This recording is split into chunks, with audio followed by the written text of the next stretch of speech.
We're gonna talk about how to get over people and stop being dumb about it and not feeling guilty about setting boundaries. Yeah, let's play the cutoff game. Welcome to the new episode. Okay, for those who don't know me, my name is Oriana, and I just want to speak from my heart to you because if I can help you do some shortcuts, I will. I've been through so much in my life. And I just went through a Willy Wonka moment because I'm having some gray hairs. And I'm like, you know what? All this wisdom and all this pain that I had during the years, why I'm not just helping people, just skip it. I hope you like it. Let's go. Okay, so when we talk about getting over people, that's something that my friends ask me a lot about because before I got married, yes, I'm married, and I was dating around and I had suitors. I was just dating. It seemed like I could detach so easily and then just move on and get another one. That wasn't easy to do in the beginning. But then once I learned how to be better, I just did. I'm gonna try to phrase this better. So, how did you get over somebody? A relationship, a friendship, a toxic family member, anybody that is making you doubt your self-worth. It's as easy as having standards. Let me repeat it louder for the people in the back. Have some standards and don't be afraid to set boundaries. That's the secret. That's the tea. You might ask, Oriana, how do I even do that? I don't know how to set boundaries. I don't want to upset anybody. I don't want to be sad and alone and cry and lonely just because I didn't get over something so simple. That's valid. But let me tell you something.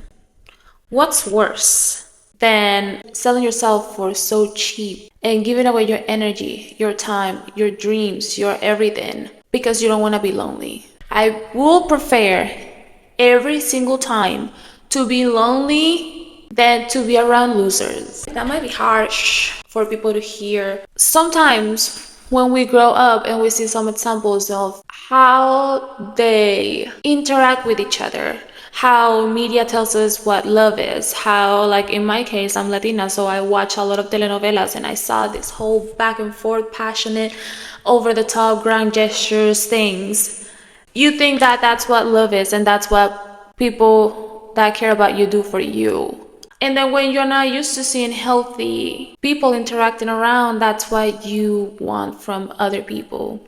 And also with your caregivers or your family or your friends, if you don't perform and mold and do whatever they want you to do, you know you're gonna get rejected. So that shame is that what you carry around when you're gonna set up boundaries, because you learn from a young age that if you don't conform with what other people want from you, they're not gonna want you. But let me tell you something, is it worth it? Is it worth it? Do you really want these people around that you just have to be so small and so dull and like just a fraction of you or whatever they want you to be? For what? Is it really worth it? Is it your time, your spirit, your everything worth that low? So this is what I want you to do. And that this is what has worked for me, and I wish somebody told me before. How do you get over somebody is to keep track of what they do. Oh my God, that is so vengeful. Keep score. I know that this sounds toxic and it might be toxic, but just keep a score. Don't never forget. I'm not telling you to not forgive. If you don't want to forgive, it's okay too. But like, do not never forget what they did and how they did it and the disregard that they had for your feelings and you as a person. Write it down, open the notes app, and then write how you feel. You want to put dates? Put dates. Do you want to do something else about it? Do something else about it. But I want you to keep a score. And then when you bottle up all your feelings and you get to that point that you cannot do this anymore and you decide to leave, when you leave, don't get rid of the list, because what your brain is going to do is that it's gonna try to romanticize and it's gonna try to look good because your nervous system is dysregulated. So it's gonna be like, oh, I want them back. Oh yeah, you remember when they did this and I felt so good and I felt so great.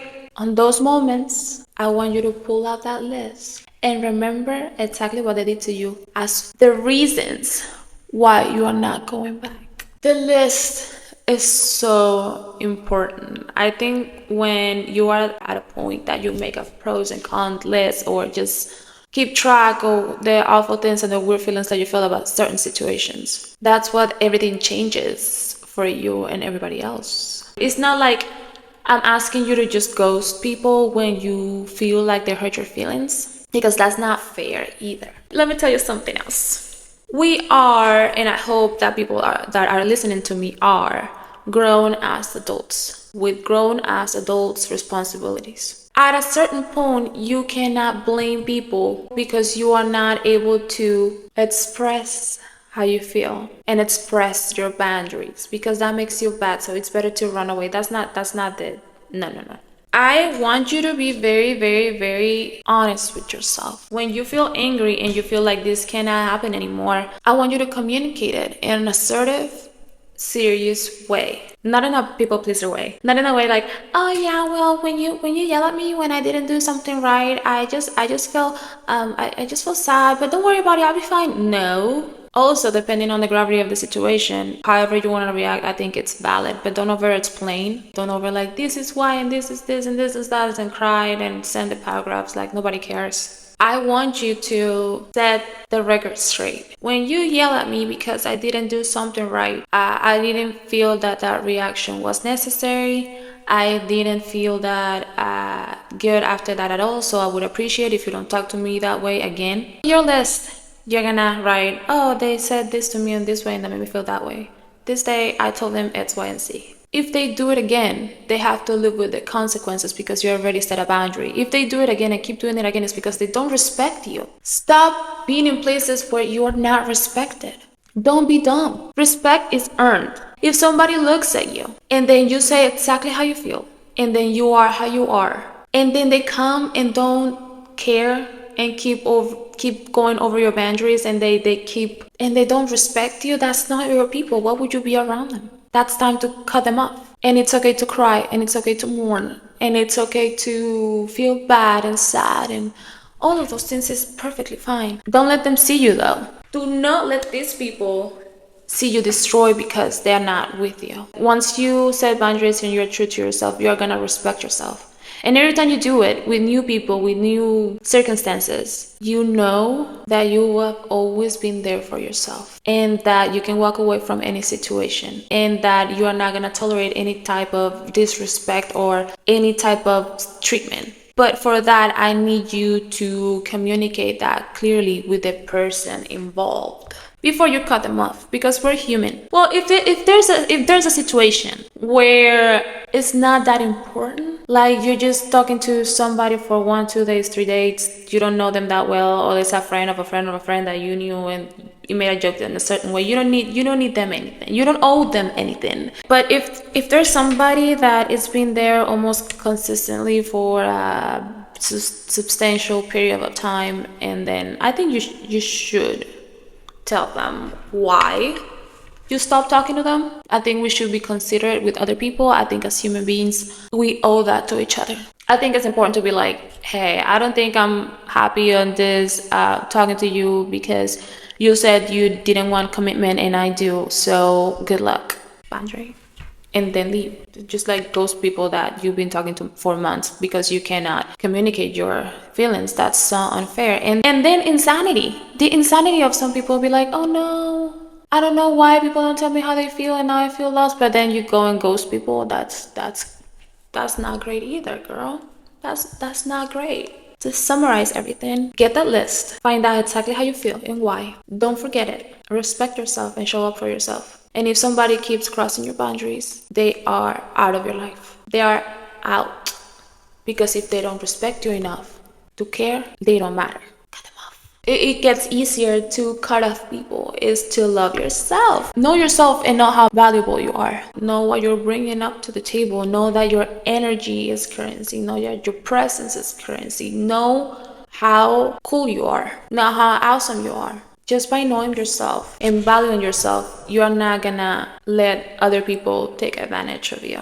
Because if I think of myself as valuable, why would I let this friend talk to me in a certain way? Or why would I let a man talk to me in a certain way if I don't have to do that? If I have options. Let's talk about options. When a person has options, it's better to get over people. Let's give you an example. When I was dating, I used to make the mistake of just concentrating on one person because for some reason I thought that I owned them something because they were talking to me. I was like theirs only, and that I owed to them to just put all my attention on them.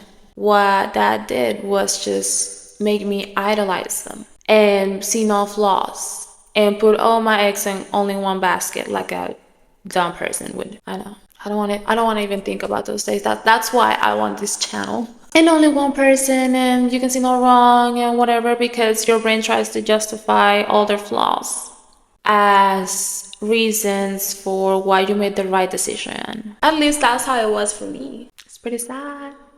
It's not great.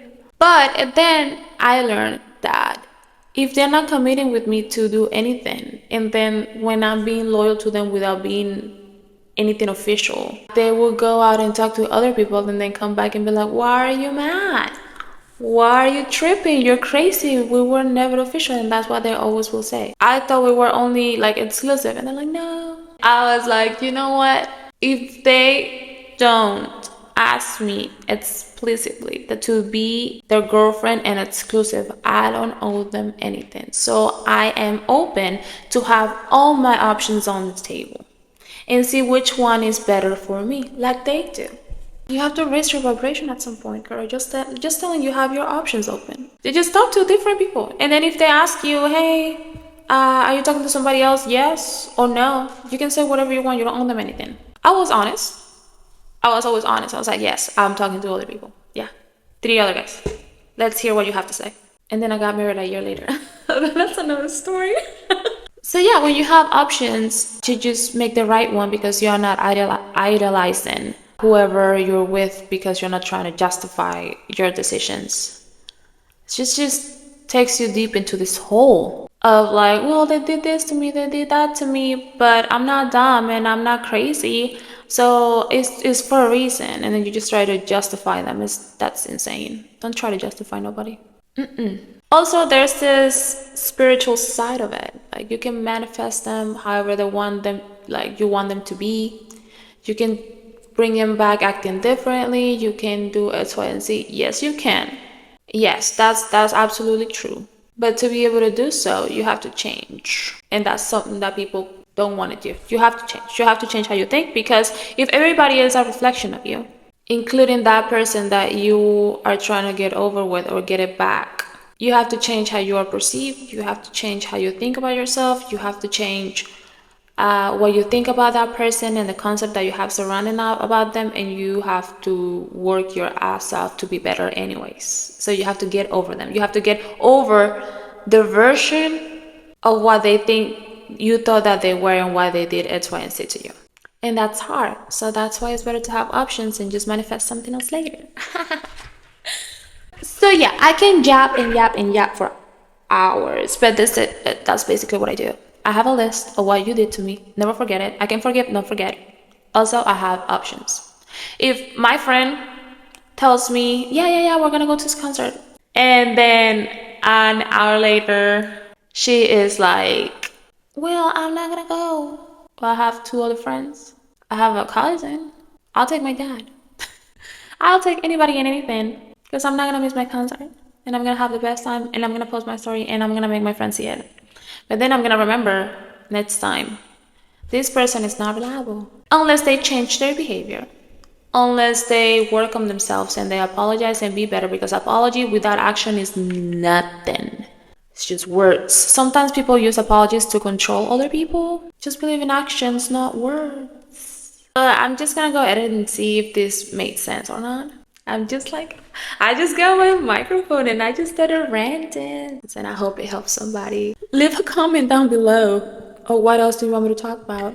And if you made it to this part of the episode, please leave a sunflower emoji. It was my pleasure. You can follow me on my other socials, TikTok, Instagram, and of course here on YouTube. Subscribe if you like it, and I'll see you in the next one.